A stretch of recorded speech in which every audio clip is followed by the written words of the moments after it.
Hello friends, welcome to eduarrow fun activity class. आज मैं fathers day के लिए एक कार्ड बनाऊंगी, तो चलिए शुरू करते हैं। जिसके लिए आपको एक A4 साइज शीट चाहिए, जिसको मैंने फोल्ड करके रखा हुआ है पहले से ही, और कुछ स्केच पेन कलर्स चाहिए।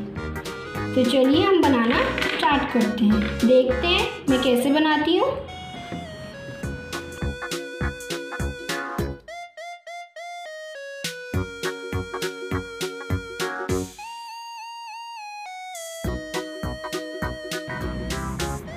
अब मैं इसमें कुछ डिज़ाइंस करूँगी। आप अपने मनपसंद के भी डिज़ाइंस कर सकते हैं।